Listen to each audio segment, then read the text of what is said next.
જરા વિચારો, વીજળીનો એક જોરદાર કડાકો થાય અને 1 સેકન્ડના પણ નાના ભાગમાં આખી પાવર સિસ્ટમ થપ થવાની અણી પર આવી જાય.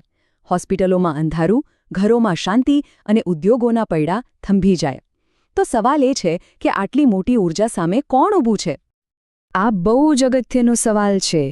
આપણા જે કરોડો રૂપિયાના ટ્રાન્સફોર્મર્સ છે, જે માઇલો લાંબી ટ્રાન્સમિશન લાઇનો છે, એમની સુરક્ષા કોણ કરે છે? વેલ, જવાબ એક એવી ટેકનોલોજીમાં છુપાયેલો છે જે પોતાની સાદગીમાં જ ખરેખર અદ્ભુત છે. તો ચાલો આજે આપણે મળીએ આપણા આ એક ગુમનામ હીરોને, હોર્ન ગેપ લાઇટનિંગ એરેસ્ટર. જુઓ, આ કોઈ હાઈટેક ગેજેટ નથી, પણ એક એવું સાદું સાધન છે જે દાયકાઓથી વીજળી અને બીજા હાઈ વોલ્ટેજ સર્જ સામે આપણી ગ્રીડની ઢાળ બનીને ઊભું રહ્યું છે. એની ડિઝાઇન ભલે જૂની લાગે, પણ એનું કામ આજે પણ એટલું જ મહત્વનું છે.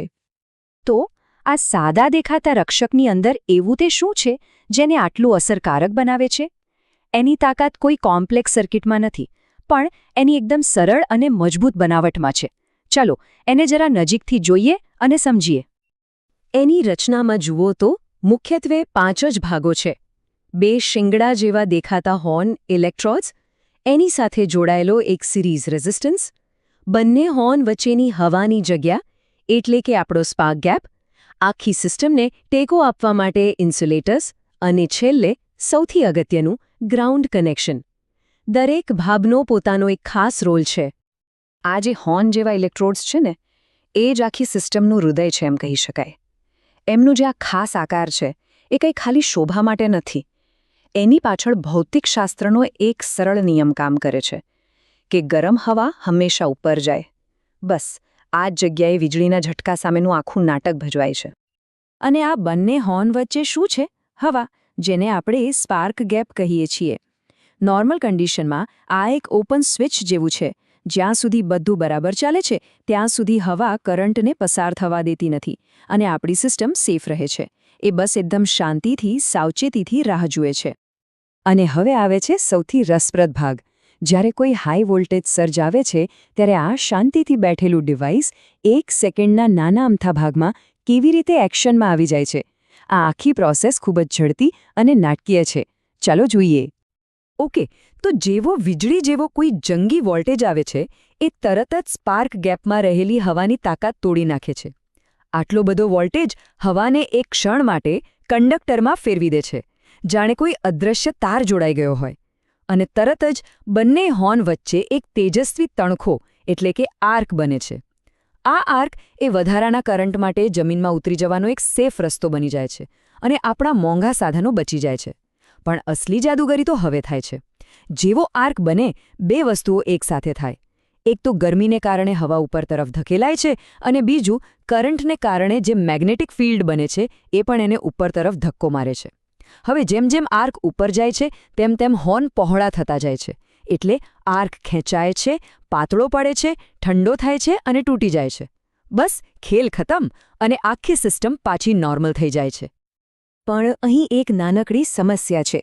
એકવાર સર્જ માટે રસ્તો ખુલી જાય તો પાવર સિસ્ટમનો પોતાનો જે નોર્મલ કરંટ છે એ પણ શોર્ટકટ લેવાનો પ્રયત્ન કરે છે, જે શોર્ટ સર્કિટ જેવી હાલત છે. આને રોકવા માટે સિરીઝમાં એક રેઝિસ્ટર જોડવામાં આવે છે.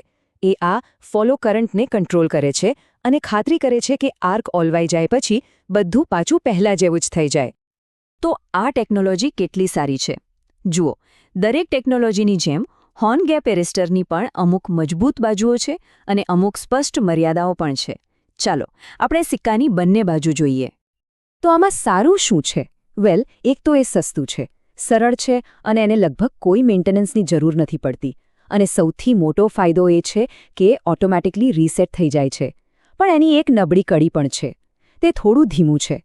તેની કામગીરી પર ભેજ, ધૂળ અને પ્રદૂષણની સીધી અસર થાય છે. અને વારંવાર ઉપયોગ પછી એના ઇલેક્ટ્રોડ્સ ઘસાઈ શકે છે, જેમ કોઈપણ સાધન સમય જતાં ઘસાય.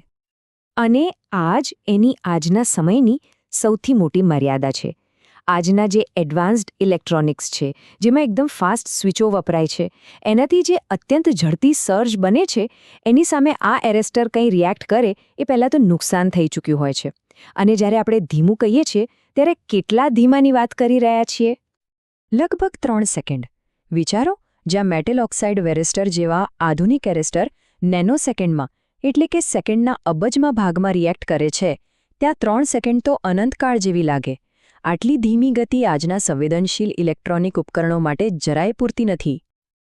તો આ બધું જાણ્યા પછી સવાલ એ થાય છે કે આ ક્લાસિક રક્ષકનું આધુનિક પાવર ગ્રીડમાં શું સ્થાન છે? શું એનો સમય હવે પૂરો થઈ ગયો છે કે પછી એની સાદગીમાં હજુ પણ કોઈ દમ બાકી છે?